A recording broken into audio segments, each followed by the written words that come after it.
अब हम सोच रहे हैं कि न्यूजीलैंड में टूरिस्ट वीज़ा पर आ जाएँ, तो आप हमें बताइए क्या हमें टूरिस्ट वीज़ा पे आना ठीक रहेगा? क्या वहाँ आकर हमारी जॉब लग जाएगी? तो आपने बहुत सारी जॉब सर्च करी है पर आपका कहीं पे भी लक नहीं लग रहा, आपकी जॉब सिक्योर नहीं हो रही और आपके माइंड में कुछ कॉमन क्वेश्चंस हैं जो आपने मुझे ईमेल पे भी भेजे हैं। उन सारे कॉमन क्वेश्चंस को आज मैं इसी वीडियो के अंदर एड्रेस करूँगी। आप hello friends, welcome back to my channel. स्वागत है आप सबका रजनीज गुड लाइफ पे। तो गाइज, अगर आप न्यूजीलैंड आने का सोच रहे हैं, आपके मन में बहुत सारे क्वेश्चन आ रहे होंगे कि ये पूरा प्रोसेस जो है कहाँ से शुरू करें, कहाँ पर ख़त्म करें, कैसे करें, कब क्या होगा। तो इन सब क्वेश्चंस के आंसर आज मैं एक ही वीडियो में आपको दूंगा। आपने बहुत सारी जॉब सर्च करी है पर आपका कहीं पे भी लक नहीं लग रहा, आपकी जॉब सिक्योर नहीं हो रही और आपके माइंड में कुछ कॉमन क्वेश्चंस हैं जो आपने मुझे ईमेल पे भी भेजे हैं। उन सारे कॉमन क्वेश्चंस को आज मैं इसी वीडियो के अंदर एड्रेस करूंगी। आपको कहीं और सर्च करने की ज़रूरत नहीं है, आपके सारे क्वेश्चंस का आंसर आपको इसी एक वीडियो में मिल जाएगा। वीडियो को एंड तक देखिएगा और वीडियो को बिल्कुल भी स्किप मत करना। तो सबसे पहला हम क्वेश्चन लेते हैं जो कि बहुत ही कॉमन क्वेश्चन है। बहुत सारे लोगों ने मेरे से पूछा है कि मैम, हम जॉब के लिए हमने बहुत ट्राई कर लिया अपनी होम कंट्री से बैठ करके, पर हमारी जो जॉब है वो नहीं लग रही। अब हम सोच रहे हैं कि न्यूजीलैंड में टूरिस्ट वीज़ा पर आ जाएं, तो आप हमें बताइए क्या हमें टूरिस्ट वीज़ा पे आना ठीक रहेगा? क्या वहाँ आकर हमारी जॉब लग जाएगी? तो आज हम इसके बारे में चर्चा करेंगे। सबसे पहले, अगर आपने माइंड बना लिया कि आपने टूरिस्ट वीज़ा में न्यूजीलैंड में आना है, तो आपने ऐसा नहीं करना कि सीधा टिकट बुक करवाई, लगेज उठाया और सीधा आप कंट्री के अंदर आ गए। That is wrong, that is a wrong strategy. आपको ये नहीं करना है, क्योंकि अगर आप यहाँ पर न्यूजीलैंड आएंगे, आपका बहुत सारा खर्चा होगा। टिकट्स पे आप लगाएंगे, अकोमोडेशन अरेंज करेंगे, अगर गाड़ी भी अरेंज करनी पड़ सकती है, खाने का, पीने का, रहने का, तो कुल मिलाकर आपको 4 से 5 लाख तक का आपका खर्चा जो है वो हो जाएगा। तो आपने ऐसे नहीं करना, एक प्लान के मुताबिक काम करना है। सबसे पहले आपने अपनी होम कंट्री से ही अपनी पाइपलाइन जो है पूरी तैयार करके आनी है। पाइपलाइन का मतलब ये है कि आपने अपना बढ़िया सा सीवी कवर लेटर बना करके जॉब साइट्स पर अपलोड करके आना है। मान लो अगर आपका सीवी जो है शॉर्टलिस्ट हो जाता है, आपकी रिक्रूटर के साथ बात हो जाती है, रिक्रूटर को आपका सीवी पसंद आ जाता है, वो आपका जो सीवी है फॉरवर्ड कर देता है कंपनी के मैनेजर को।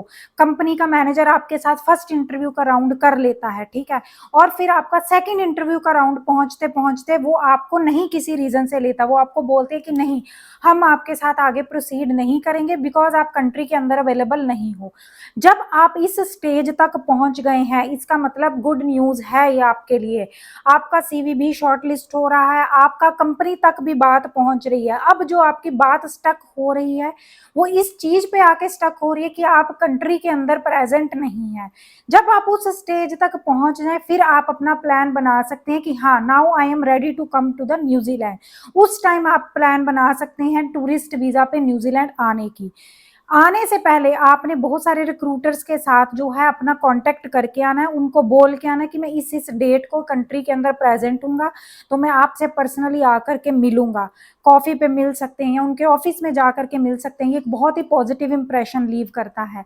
तो कहने का मतलब ये है कि आपने सारा ग्राउंड वर्क जो है अपनी होम कंट्री से आके करना है। ये झूठे वादे अपने आप को नहीं देने कि मैं टूरिस्ट वीजा पे न्यूजीलैंड चला जाता हूँ, वहां जाके मैं हार्ड वर्क करूंगा, मैं विलिंग हूँ, कोई भी जॉब मुझे मिल जाए। मान लो आप एक सॉफ्टवेयर की जॉब में काम करते हैं या आप किसी कंपनी के अंदर इंडिया में, पाकिस्तान में, बांग्लादेश में काम करते हैं और आप अपने मन को ये झूठी तसल्लियां दे रहे हैं कि नहीं, बस मैं एक बार कंट्री में पहुंच जाऊं, मेरे को कोई भी जॉब दे दो, मैं काम कर लूंगा, मैं हार्ड वर्क करूंगा, मैं 10-10 घंटे की शिफ्ट लगाऊंगा। ये सारी गलत चीजें हैं, ये एक अच्छी स्ट्रैटेजी के तहत नहीं आती हैं। आपने अच्छा प्लान, अच्छी स्ट्रैटेजी बना के फिर न्यूजीलैंड के अंदर टूरिस्ट वीजा पे आना है, अपने आप को पूरा तैयार करके। इससे क्या है, आपका फाइनेंशियली नुकसान कम होगा, फ्रस्ट्रेशन आपको कम होगी। आई होप मेरा मैसेज आपको क्लियर हो गया है, ठीक है। नेक्स्ट क्वेश्चन अब हम इसमें एड्रेस करते हैं। बहुत सारे लोग ये भी पूछ रहे हैं कि मैम, न्यूजीलैंड के अंदर जब लोग आ रहे हैं उनको डिपोर्ट किया जा रहा है। तो आपको बता दूं, न्यूजीलैंड ने जो रीसेंट टाइम्स में है वीजा बहुत ही हाई स्केल्स पर ओपन किए हैं। जब कोई भी कंट्री बहुत ज्यादा वीजा ओपन करती है तो वहां पर डिपोर्टेशन के केसेस भी ज्यादा सुनने को आते हैं। डिपोटेशन उन लोगों की हो रही है जिनको अपने फाइल का सिर पैर मुंह कुछ भी नहीं पता। उन्होंने किसी एजेंट को बोला भाई मेरा टूरिस्ट वीजा लगवा दे, एजेंट ने झूठी मूठी फाइल के अंदर अपना पेपर लगा दिए, एविडेंसेस लगा दिए, कैंडिडेट को बताया नहीं है। वो कैंडिडेट अब सीधा जाता है एयरपोर्ट पर, उसको कुछ नहीं पता उसकी फाइल के अंदर क्या लगा हुआ है। तो वो वाले केसेस रिपोर्ट हो रहे हैं। समझदारी आपने क्या यूज करनी है, अपनी फाइल टूरिस्ट वीजा की आप बनानी है। उसके अंदर जो जो पेपर आपने लगाना है आपको पता होना चाहिए कि आप पेपर कौन सा लगा रहे हो, कहाँ न्यूजीलैंड में आप आके रुक रहे हो, कौन से होटल में स्टे कर रहे हो, कौन सी डेट्स को कहाँ कहाँ जा रहे हो, आपकी रिटर्न फ्लाइट कब की है। सारी नॉलेज आपको एकदम रटी होनी चाहिए और आपका न्यूजीलैंड आने का पर्पस आपको एकदम याद होना चाहिए। आने का पर्पस आपका घूमने का है। अगर आप टूरिस्ट वीजा पे आ रहे हो, टूरिस्ट वीजा मीन्स घूमना। Tourist visa does not mean कि आप न्यूजीलैंड जा रहे हो जॉब ढूंढने के लिए। जहां पर आपने बोला उनको या थोड़ी सी भी इंडिकेशन दी, क्लू दिया कि हम टूरिस्ट वीजा पर वहां जॉब ढूंढने जा रहे हैं, वहीं के वहीं आपको वापस भेज दिया जाएगा। जितने पैसे आपने लगाए हैं वहीं के वहीं वो आपके डूब जाएंगे। ये काम नहीं करना, एकदम अपने माइंड में ये चीज स्टक कर लो।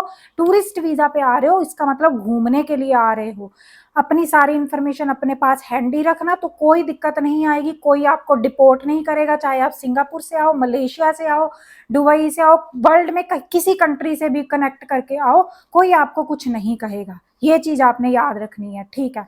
अब हमें ये बहुत सारे लोग जो है वो क्वेश्चन पूछते हैं कि मैम हमें बताइए न्यूजीलैंड में जॉब मार्केट जो वो कैसी चल रही है। देखो इसका आंसर क्लियर कट कभी नहीं होता कि बहुत अच्छी चल रही है या बहुत बुरी चल रही है। इसका आंसर आप खुद से इमेजिन कर सकते हैं। अगर कोई कंट्री है, कंट्री की इकोनॉमी चल रही है, ठीक है, कंट्री के अंदर मान लो शॉप्स हैं, मॉल्स हैं, कंपनीज हैं, वो सारी रन कर रही हैं, तो ऑफकोर्स वो कैसे रन करती हैं, मैन पावर से ही रन करती हैं।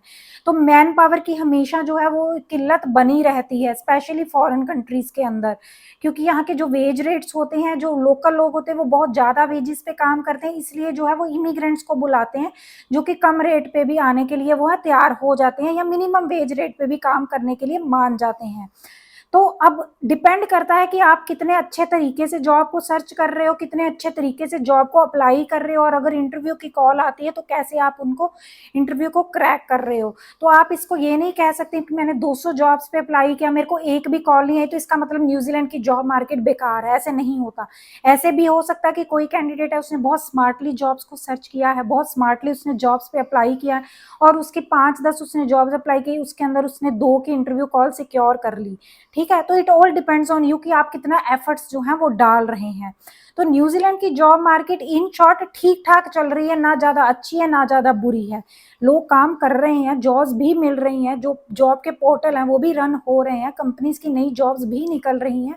अब ये आपके ऊपर है कि आपने किस फील्ड में जॉब को है वो सर्च करना है और कैसे जॉब को सिक्योर करना। हो सकता है किसी एक फील्ड में ज्यादा इजीली जॉब मिल जाए, दूसरे में थोड़ी आपको मेहनत करनी पड़े। ठीक है, तो आप एकदम जजमेंटल हो करके बिल्कुल मत सोचा करो कि हाँ अब ये न्यूज आ गई तो इसका मतलब सब कुछ खत्म हो गया। ऐसा नहीं है, मैं कंट्री के अंदर रहती हूँ, मुझे पता है सब सही चल रहा है, कोई ऐसी दिक्कत वाली बात नहीं है। ठीक है, तो आप अपनी रिसर्च करो इंटरनेट पे, अपना पूरा ड्यू डिलीजेंस लगाओ, एजेंटों के चक्कर में मत फंसो। जो एजेंट आपको कहता है मैं इतने पैसे ले लूंगा, आपको यहाँ भेज दूंगा, बिल्कुल वो काम बिल्कुल नहीं करना, किसी को पैसे देने वाला काम नहीं करना। सारे रिसोर्सेज इंटरनेट पे पड़े हैं, अपनी आप से रिसर्च करके समझदारी से सारा काम करना आपने। और आपको मैं बता दूं, अब हमारी जो वीडियो है वीकली हर हफ्ते हम 2 से 3 वीडियो डालने की कोशिश करेंगे। चैनल पे आप बने रहिए। हमारी जो इन्फॉर्मेशन होती है पूरी ऑथेंटिक इन्फॉर्मेशन आती है, ग्राउंड रियलिटी शेयर करते हैं, यहाँ का लोकल आपको अपडेट देते हैं। कोई आपको डाउट हो हमें इंस्टाग्राम पे आप फॉलो करिए, इंस्टाग्राम पे कोई भी क्वेरी आएगी आप उसका reply with in few minutes या आवर्स में ही एक्सपेक्ट कर सकते हैं। सारे जाकर के चैनल को सब्सक्राइब करो, इंस्टाग्राम पे फॉलो करो। अब हम तीसरे क्वेश्चन पर पहुंचते हैं। बहुत सारे लोगों ने मेरे को ईमेल के अंदर अपनी ऑफर लेटर्स भेजी हैं कि मैम हमने न्यूजीलैंड में कुछ कंपनीज पे जो है वो अप्लाई किया था और हमें ऑफर लेटर आ गई है, और आप हमें चेक करके बताइए कि यार ये जो ऑफर लेटर है क्या ये जेन्युइन ऑफर लेटर है कि ये एक फेक ऑफर लेटर है। तो आपको सिंपल शब्दों में बता देती हूँ, अगर तो आपने किसी जॉब पे अप्लाई किया है जॉब पे अप्लाई करने के बाद अगर आपके फर्स्ट इंटरव्यू का राउंड हुआ है, सेकंड राउंड हुआ है, थर्ड राउंड हुआ, फोर्थ राउंड हुआ, इसका मतलब वो कंपनी जो है जेन्युइन है, लीगल तरीके से जो है उसने आपको एक ऑफर लेटर भेजी है। अगर कोई कंपनी ऐसी है जिसने आपका इंटरव्यू का कोई राउंड नहीं लिया, आपने जॉब अप्लाई करी, उसके बाद सीधा उन्होंने ऑफर लेटर भेज दिया और उसके बाद वो आपसे कुछ पैसे की डिमांड कर रहे हैं, इसका मतलब वो कंपनी गलत है।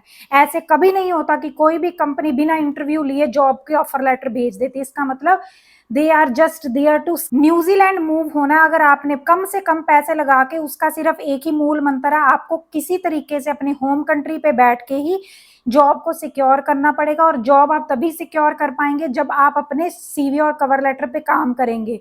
आप careers.govt.nz पे जाके अपना सीवी बना सकते हैं, कवर लेटर बना सकते हैं, वो न्यूजीलैंड फॉर्मेट के अंदर बना के देता है।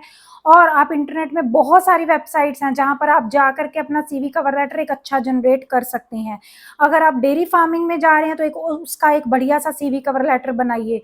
ट्रक ड्राइवर की जॉब अप्लाई कर रहे हैं तो उसके रिलेटेड अपनी जॉब रिस्पॉन्सिबिलिटीज शो करिए और सीवी कवर लेटर पे फोकस करिए। अगर आपको नहीं आता, आप हमसे भी अपना सीवी कवर लेटर बना सकते हैं। हम एक बहुत ही प्रोफेशनल स्टाइल का आपको सीवी कवर लेटर बना के देंगे जो कि आपका न्यूजीलैंड में भी चलेगा, ऑस्ट्रेलिया में भी चलेगा और मेजॉरिटी ऑफ द कंट्रीज में वर्ल्ड की जो है चलेगा। हमने पहले भी सीवी कवर लेटर बना के दिए हैं और हमारे बहुत सारे सब्सक्राइबर्स हैं जिनकी जॉब भी लगी है न्यूजीलैंड के अंदर, तो आप हमसे भी बनवा सकते हैं।